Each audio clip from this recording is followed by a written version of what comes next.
Welcome to the Live Bright Show, the pod for badass service-based entrepreneurs who are creating businesses and lives that are fun, successful, and free. And now your host, seven-figure business owner, coach, and founder of the Live Bright movement, here to help you own your potential, Molly Moran.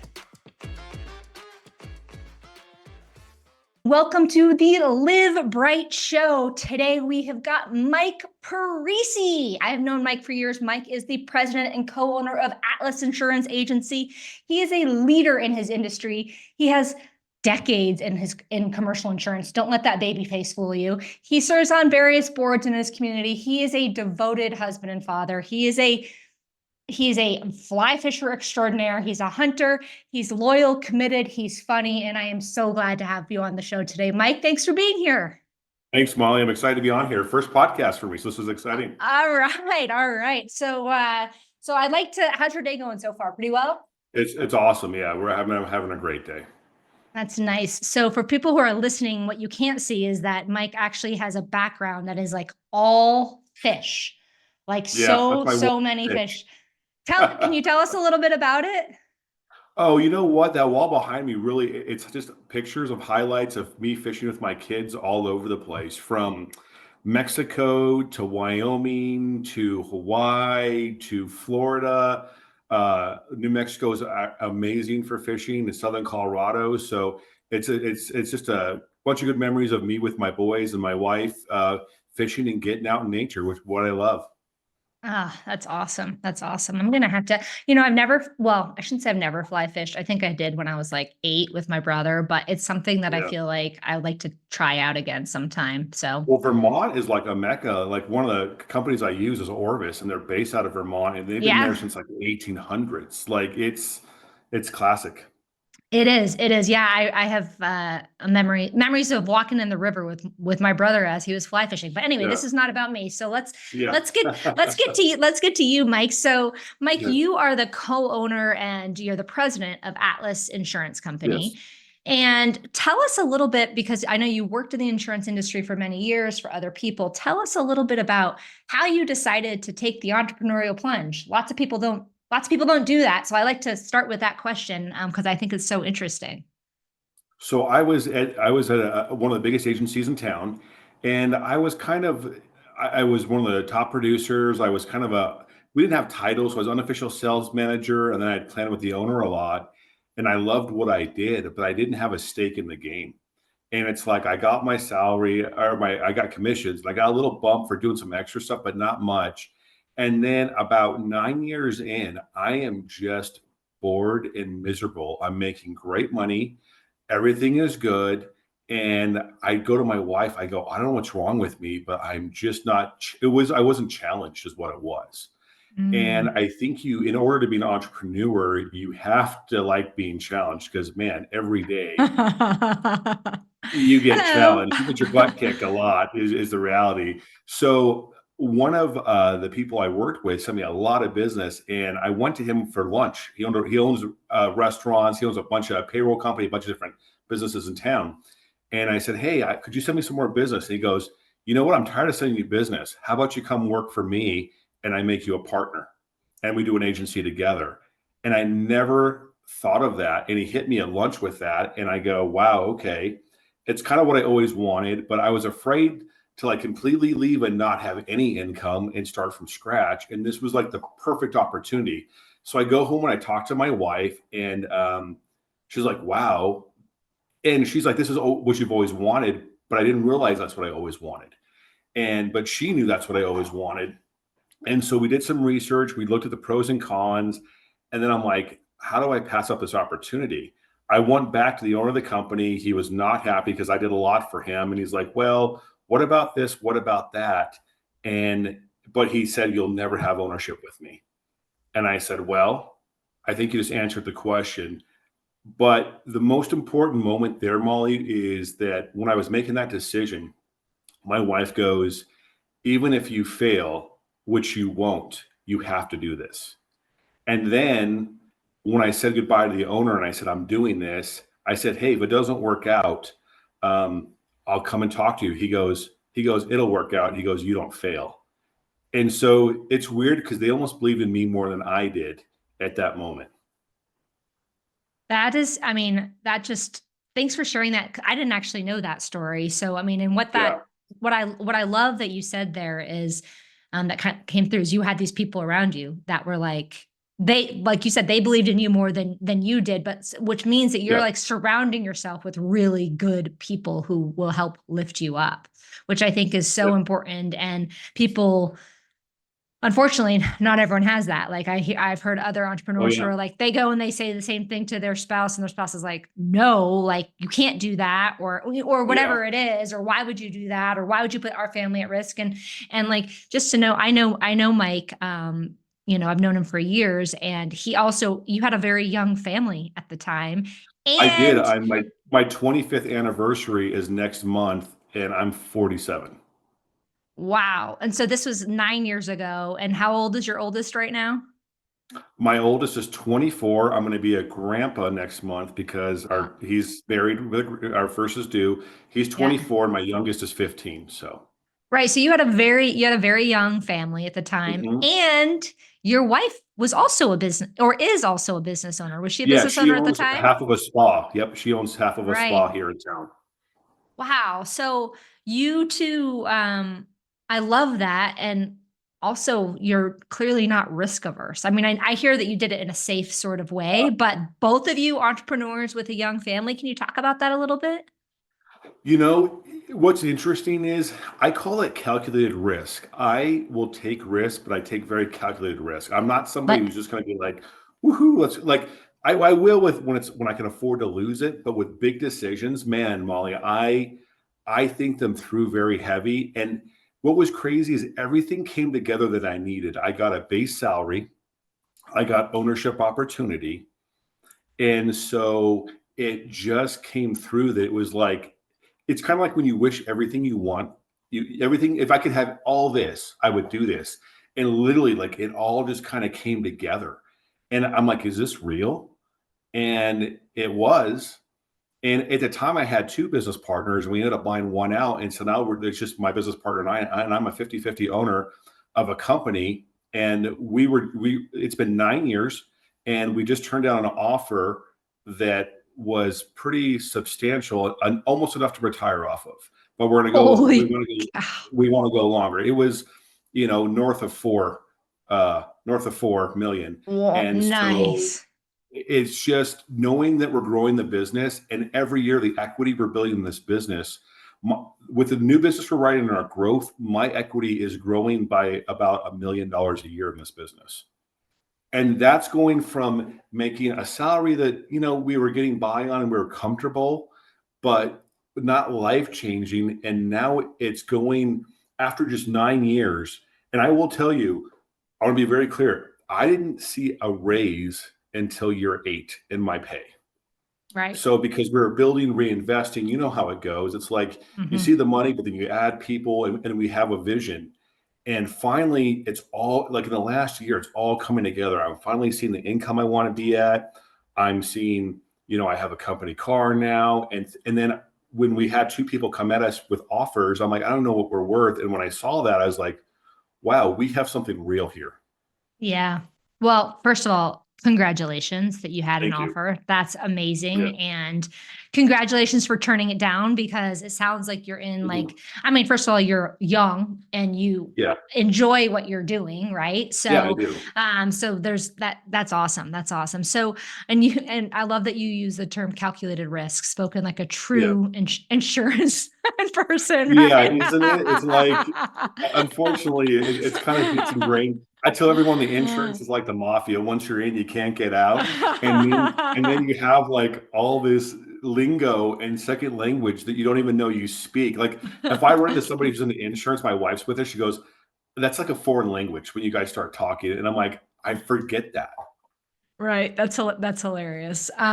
So I'd love to talk about like a little more about the industry, because it's a pretty traditional industry. It I would is. say, I mean, it's been around for centuries at this point, I Yeah. guess. And what advice would you have for somebody, for younger you, or somebody younger looking to start out, who's interested in this industry, um, as an entrepreneur?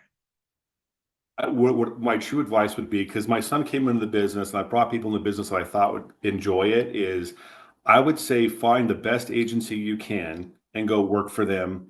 I'd say for 5 to 10 years to really get an understanding of what it takes to do this. And then once you have that foundation, then to look to go out on your own.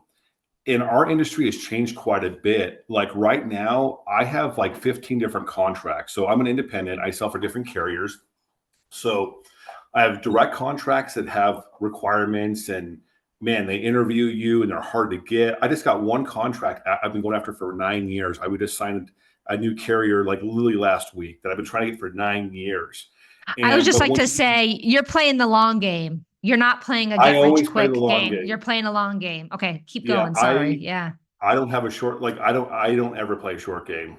Like Yeah. I'm stressing about retirement 20 years from now, Molly. Like I don't stress about today or next month. I'm always like, oh man, in 10 years, what's my 401k gonna look like? You know what I mean? Or what's this gonna look like?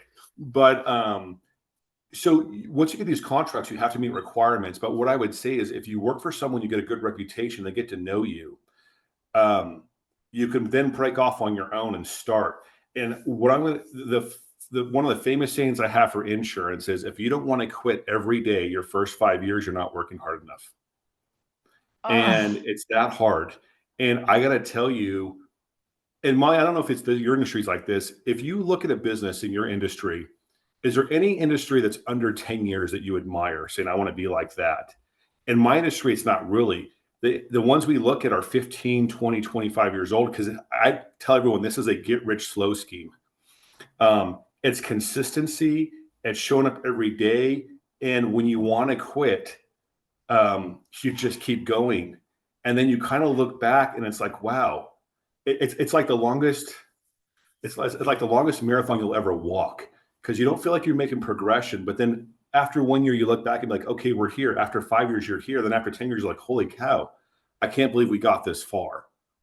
And it's my advice is just be persistent and don't give up.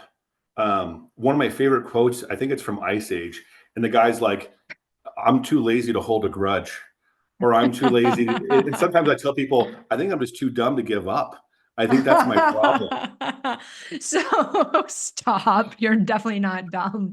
No, I know, but you have to have that persistency, Molly, to, if you're going to be an entrepreneur, you have to have the persistency to get through the day. And you also, I'll tell you, my two biggest strengths would be is I build relationships and I problem solve. And I love problem solving. To the point in my marriage, my wives have said, stop solving my problems. I just want you to listen. I've learned that right on, right? Yeah. Same with my kids. Uh-huh. Yeah, let me give you some 25-year marriage advice. Listen, don't solve your partner's problems. but but you have to be agile, and you have to be a problem solver, because that's what we do in insurance. That's what I'm doing all day long. Molly, you have a need. I need to solve it. I solve your problem with this product. But when you come into the business, you've been hit with it. An employee quits, someone doesn't show up, you have a major issue. How am I going to resolve this? And that's what gets you through. That's awesome. I mean, because you are, I mean, and I know that like insurance for some could sound kind of Yeah. dry, kind of whatever, but like, Yeah. but it's first of all, it's a necessary service, right? So it's, Necessary evil, Molly. I saw the no, look in your no, no. It's no. I'm a big believer. I am a I'm big just kidding. I'm believer. just messing with you. I know you are. No, but it's a necessary service that any person who's in business is gonna have. And Correct. so it's a smart business that, like, listen, I'm not gonna cut my insurance. I'm gonna cut my salary before I cut my insurance make Yeah. sure my employees are protected, right? So like, and Correct. so it's a very necessary service. So I think it's a smart business. But I love how you frame it too, that you're solving problems. And I feel that like you're very good at tying it into the humans on the other end, right? Because it could just be very dry, cut and dry and whatever. But I is that think what part of our what keeps industry you lacks. engaged? Well, what you just kind of said is engaging with humans. Our industry lacks empathy, and we don't always understand people get so caught up and dry that they don't understand that there's humans on the other end, that we're dealing with real problems. And that's where we kind of come in and listen, you don't want to know all the insurance terminology. You just want to know that we know what we're talking about. And you want to know when you have a problem, are we going to be there for you? Is it going to be resolved?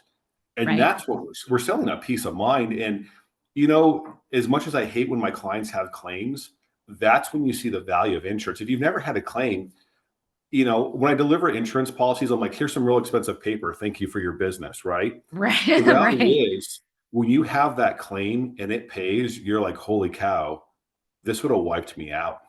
Right. And so I'll tell you, bringing some humor to it, bringing just a real factor to it, and being authentic is what a lot of people don't do. And we really care. I'll tell you the one thing, if people always ask me, what's the difference? We really care. Like, a lot of times we care more than our clients do. And it keeps me up at night how much we care. And because we see everything that can go wrong every day. It's like when you have a police officer that lives in your neighborhood that knows all the crime that's going on in the neighborhood, but you don't, right? Right. You all Ignorance is bliss. Right. Yep. Yeah, we see all the claims that happen. When I see people have a lapse or they don't want to insure something, I'm like, man, your business is your biggest asset for most people.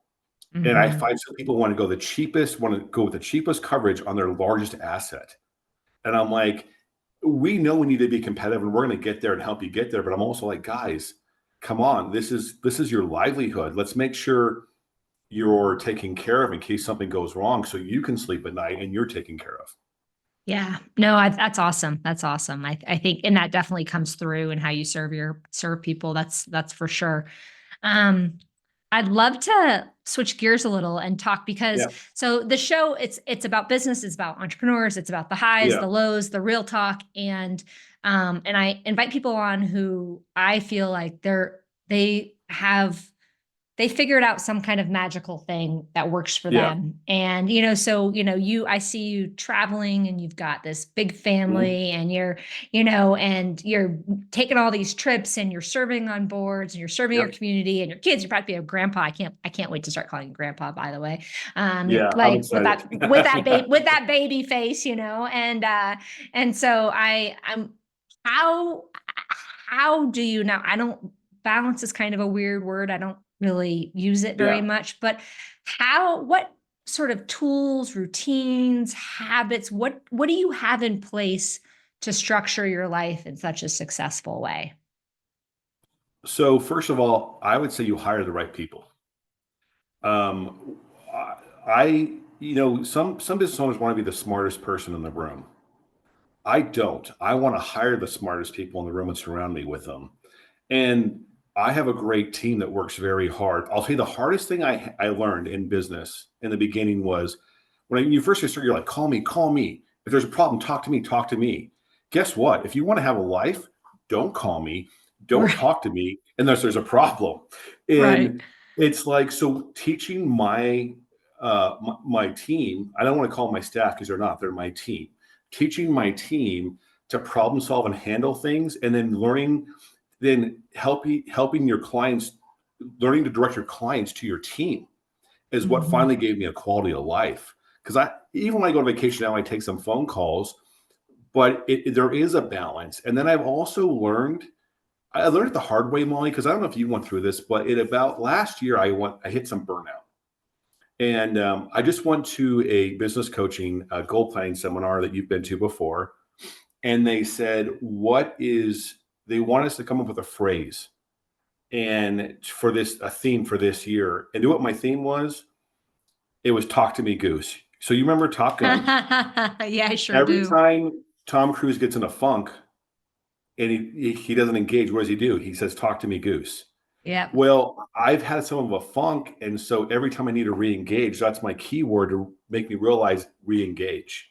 And I've changed things up to re-engage. So I've learned the things I'm good at and bad at, and the things I like to do and don't like to do. And now that I hire and I distribute the things that I hate or I'm not good at to other team members. And then the things that I'm good at, that's where I put my focus. And the one thing I'm always really focused on is I can use a football analogy. The last agency I worked at just played so much defense. They were so afraid of a lawsuit, and but they were almost afraid to write business. And I'm a very offensive agency. We put the policies and procedures in place, but I'm all about new business. And I've always been that way. And that's what I love, man. You hear the analogy between a hunter and a farmer. I'm a hunter. I like to go out and get the business. And I like to grow relationships. And the thing that I've done really well here that I'm really good at is growing networks. So I've been growing networks to where we get 3 to 5 pieces of new business a week, all referral based networks of people I know. And then it's also rewarding. I reward my staff. I have monthly bonuses, I have annual bonuses, and I have another bonus I give. So I reward them for their work. I reward them for when they do things right. The other thing that I've learned quickly, I really don't everyone will tell you they've never seen me mad. I get mad. And I'm not afraid to get up in the middle of anything and walk out and go for a drive or a walk before I come back and have a conversation with anyone. But anytime something goes wrong, my first question is, how do we fix this? And my whole team knows that's the first question. So if they messed up, they know they need to have the response. I'm going to ask them, how do we fix this? Question number 2 is, how do we prevent this from happening in the future? That's great. And when you say, when you ask them, how do we fix this? Are you waiting for them to give you the answer? I am. I'm waiting for them to give me the answer. So they know it helps. It empowers them to think through. It also makes them realize they need to think through to see how we're going to fix this. And Molly, knock on wood, we've had issues. Don't get me wrong. We've made mistakes, but I'll tell you, 9 out of 10 times we fix them and we're good with the client. And when we've made mistakes, I've been very honest saying, hey, we didn't do this. And we had a claim that we paid out of our own pocket because we should have documented something that didn't work out. And then the company didn't back me up. And so I paid the difference of the claim. And I just called the client and said, hey, I'm going to write you a check. Here's what we did, but they're not going to back you up. And I told you this is what's going to happen. And we're going to pay the difference. I got to tell you, that client's still with us today. Of course they are. Yeah. But we're going to own it. And I guess that's the biggest thing is own it. Let me get back to balance. I got a little off track there. So balance. That's all right. Yeah. I'm 47.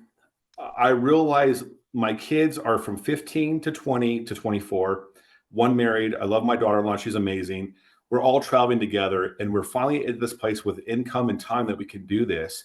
And I realize we only have this finite amount of time that all of us can travel before the other kids get married, have jobs. It's going to be so much harder.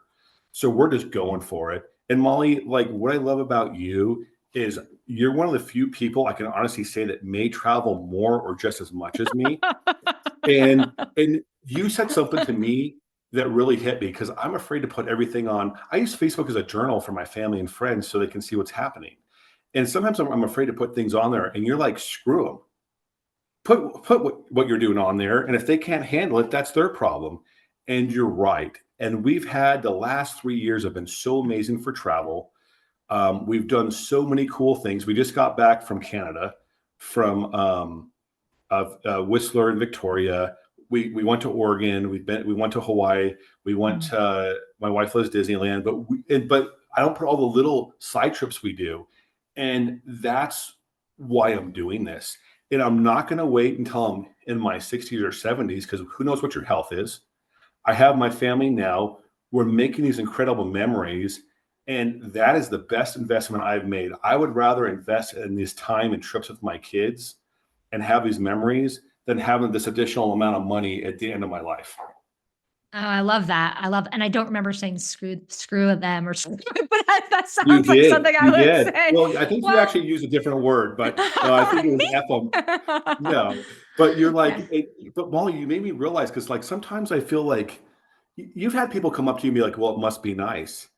And part of me, when they say that, I'm like, F you. If you knew what we went through to build all this, and to tell me it must be nice, the risk we took, the headaches, the time, everything we've done, everything we go through, it's not like it just happened by luck. We gave it our all, and we changed and we worked hard, and it worked out. Right. Right. And it's true, you know, I mean, people, the thing that gets the most,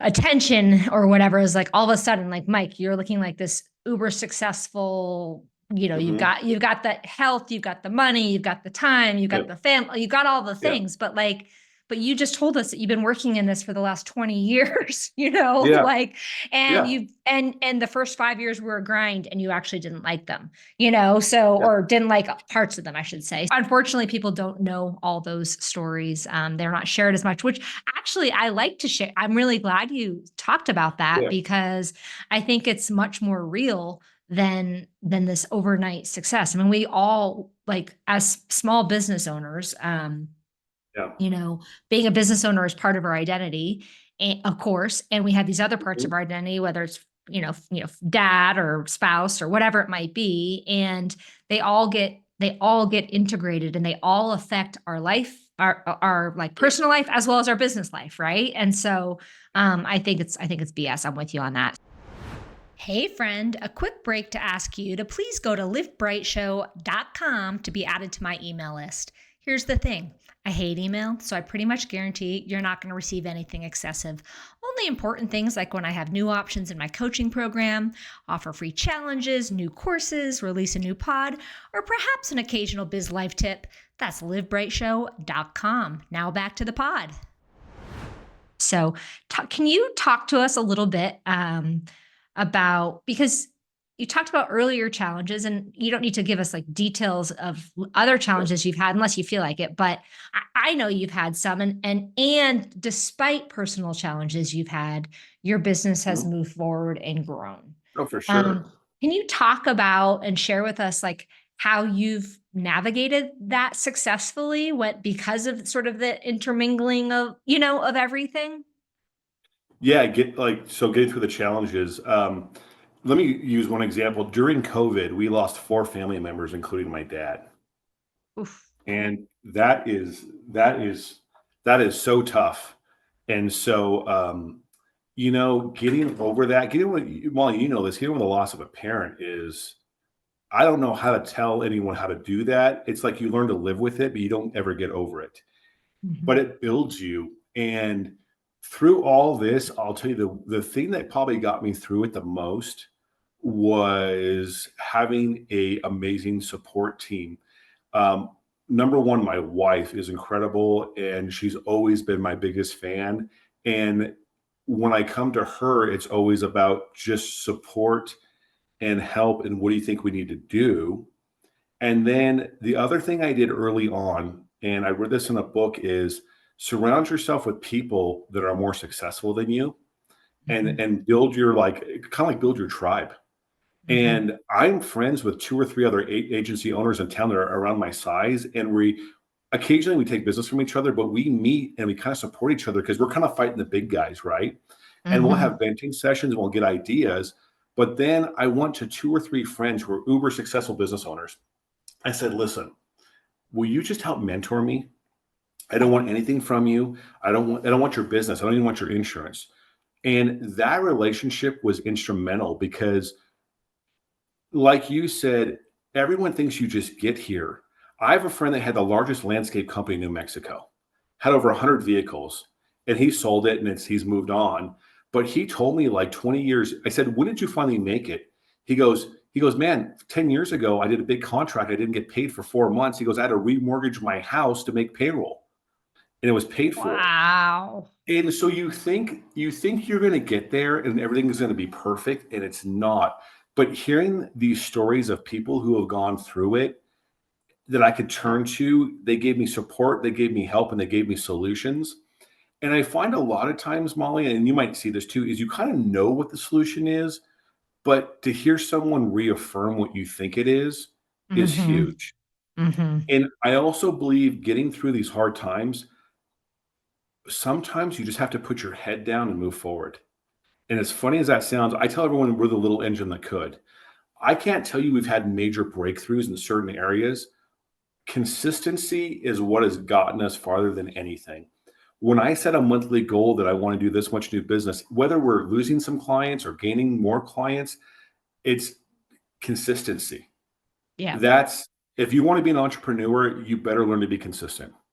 Yeah, which is like not the thing that people like to talk about because it's not like the sexy thing. Sometimes it's Yeah. doing the boring things that you don't like to do or that Mhm. whatever it is until you can find somebody else to do them, obviously, like you talked But about. but you still have to engage in some of those things. There's always that boring aspect. And if people want to know what the magic formula is, I'll tell you what made us very successful and bringing through some of that was building networks, building good referral networks, and then building a great support network. And I mean, like, I think Molly, you've told me you belong to an organization for what you do, and you meet with other business owners. And hearing those ideas, nobody ever talks about how lonely it is to be the business owner. Mhm. And, there's been birthdays where I was by myself. I didn't go out, where when I was a producer, everyone's like, let's go out. And my team's amazing and we normally do stuff, but I'm just saying there is an aspect of being a business owner that can be lonely because only you know all the problems Right. and I you have mean, to make yes, tough decisions. And nobody talks about that. I And know. so getting together with other business owners, and they're like, "Yeah, man, it sucks on Yeah. that side." But then you build and find this, and all this thing comes together. That's what's got me through the challenges is my support team. That's by far. And then not and simply not giving up, saying, "I'm gonna do this." I'll liken it to, like, if you've ever run. I'm a big guy, a 5K is hard for me to run, okay? The last 1K of a 5K, oh my gosh, it's awful. You wanna be done. But the last part of the race, when you have to come through with that, whatever it is inside of you to get pushed through, you're gonna find times in your business, you just have to dig deep and figure it out and say, Yeah. "Whatever it takes, I'm gonna make this work." That's I it. love that. I love that. What I hear from you is you getting through the hard times, you attribute to basically, not basically, but you attribute to having really good team around you Mhm. and being really persistent.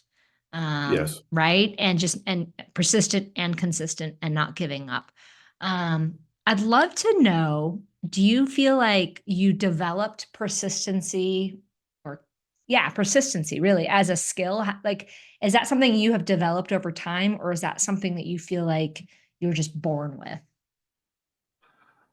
Good question. I feel I developed it, and it's my failures and the pain of the failures that helped me develop that. And Mhm. so there's a couple of sports and things I quit in high school that I always regret quitting. There's a couple of things I didn't finish I always regretted. And then I'm that guy now. Like, I'll give you an example. Spin class. I was doing spin class for a while. I don't know why. I want to get healthier. It was awful. But once I get on that bike, Molly, I will die before the class ends, before I get off that bike. And just having that mentality, and maybe I'm not going as fast as everybody, but I'm going as fast as I can. But having that mentality, whatever I start, I'm going to finish because of the failures that I had and because of the times I quit that I regretted. And I think that comes back to like marriage and relationships and other things. It's like, I have a great marriage.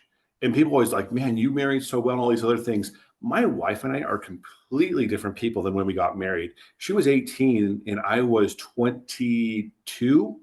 And I dated her for 10 days, proposed to her. We got married 4 months later. I just knew. But we were kids. Wow. Yeah, We you were were kids. Yeah. kids. And we have changed. We're not the same people.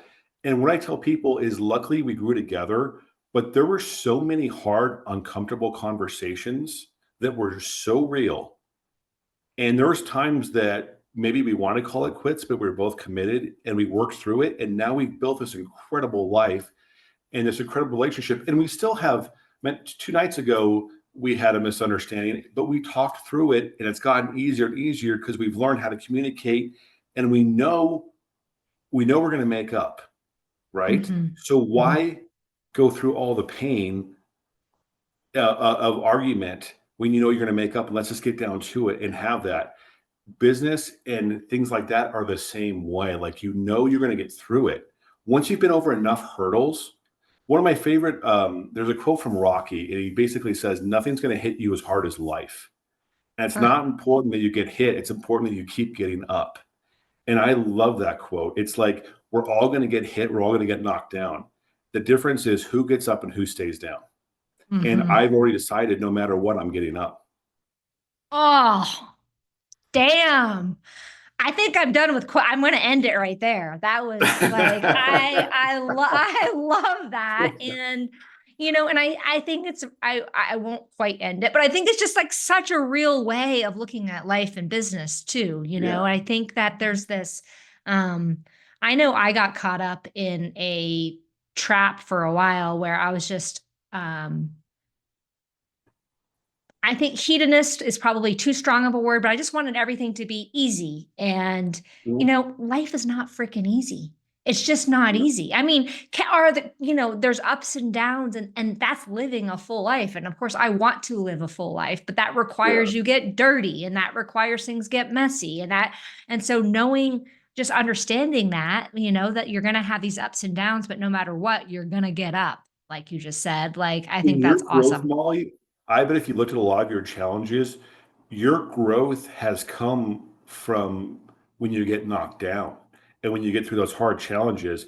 And it's like, once you get through one or two or three, it's like my wife and I, we have this saying, we don't know what life's going to throw at us, but we know together we're going to get through it. Yeah. And let me tell you, I'll share a personal story here, and I don't mind sharing this. We went bankrupt in 2009. And we had some health bills. My health insurance went from $800 a month to $2,000 a month. Wow. And we just couldn't. And I went to go meet with someone saying, hey, I want to get on a budget. And they're like, dude, you're eligible to be bankrupt.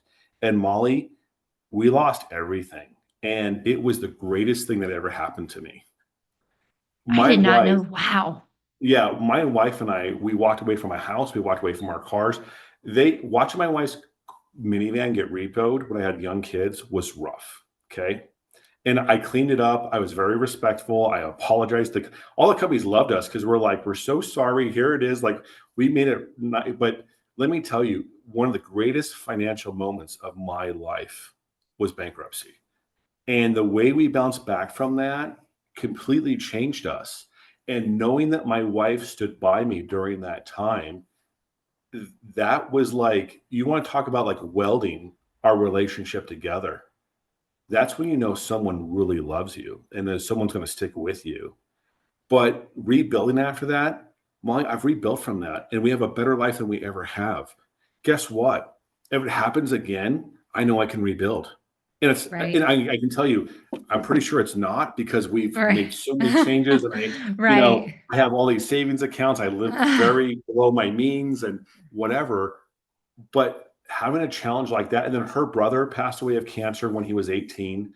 We lost my dad, then we lost her aunt, which was like her second mom during COVID. So we just got hit after hit with all this death and other things, but we've gotten through it. Now we know we can get through it. How we get through it, I don't know, but we know we're going to get through it. Yeah, it's the confidence and the knowingness that you're gonna do it, that you're always going to get back up, like you're always going to get back up. So if you want to say, like, people are like, oh, you've had such an easy road. No. I didn't have anyone to support me. I didn't come from a wealthy family. I came from a good family, but no one gave me money to do things. Like, we did this together. Yeah. We built this, and I'm most proud of my family. I'm most proud of my kids. I'm proud of the life my wife and I have built together. And through all the challenges that we've gotten through, that's what I'm most proud of. That's awesome. Thanks for sharing that, Mike. I had no idea about that. And I don't know why I would, but anyway, that's an amazing story. Thanks for sharing that. All right. So I don't want to take up too much of your time. We have just a few minutes left. Are you good with switching gears and playing a silly game like rapid fire? So the only rules to the game, like, it's not too crazy, but the only rules are that if you don't want to answer something, I don't know why you wouldn't, you just say skip. Yeah. But anyway, all right. So just what's your favorite ice cream? Oregon cherry. Ooh. From Tillamook, Oregon cherry. Okay. All right. What's your favorite way to find joy every day? Favorite way to find joy? I look back on photos of trips or events I've taken with my family. Nice. Favorite The movie? second thing Oh, is go ahead. I'll name three things I'm grateful for Oh, okay. Yeah, today. that does it. Nice. Nice. Favorite movie? Ooh, favorite movie. Meet Joe Black's probably up there. I'm gonna have to watch that. Okay. It has the Next big. greatest ending. Yeah, watch it, please. Oh, it has the greatest. No, tell me, it has the greatest ending. Yeah, basically in the ending, there's one of the greatest statements ever made. And death comes, death comes to a very rich man, played by Anthony Hopkins, and he wants to experience life. And at the end, he's about to go over the rainbow with Anthony Hopkins because Anthony's dying. So death takes him over the edge, and he looks at him and he says, "It's hard to let go of, isn't it?" And death goes, "What do you mean?" He goes, "Life." He goes, "What else can I tell you?" It's just such a great quote because he just describes life in such a perfect way. Okay. All right. All right. It's I'm gonna have to watch it. Okay, keep going. Next big trip. Most likely Italy. Oh, we should talk before you do that. Okay. Would Yeah, you I'm gonna rather? talk to you. Yeah, we should talk. Would you rather spend a week under the sea exploring in a submarine or a week in space? That's tough. I don't like small spaces. Just I'd think say, it's a Mike-sized space. Mike-sized okay, thing. under the sea for sure. Under the sea for sure. Okay. Would you rather be a human bear? So like literally covered in hair everywhere, your eyes, like everything, or hot all the time? Or hot. Hot. Yeah. Bear's my spirit animal.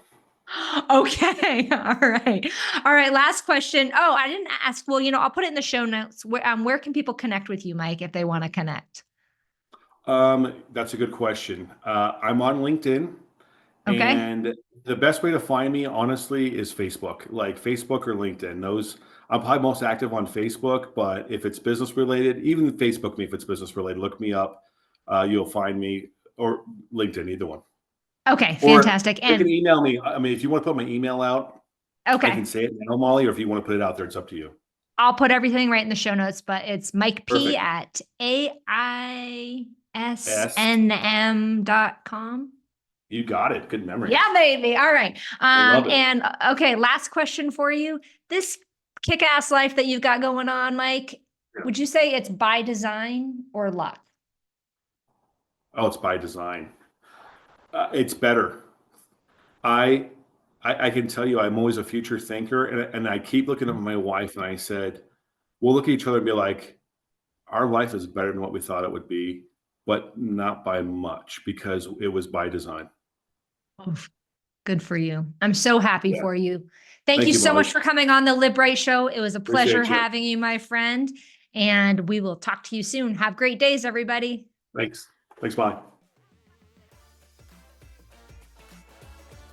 And that's it for today. Thank you for joining us for another episode of the Live Bright Show. If you enjoyed this pod, please go to livebrightshow.com to be in the know for new program offerings and podcast releases. Molly has more awesome guests and content coming your way, so you're going to want to be on that list. Also, just because you're still listening, it would be incredible if you could go ahead and subscribe to this podcast and provide the show with a 5-star review. You know how they help. Go forth, have fun, and live bright, friends.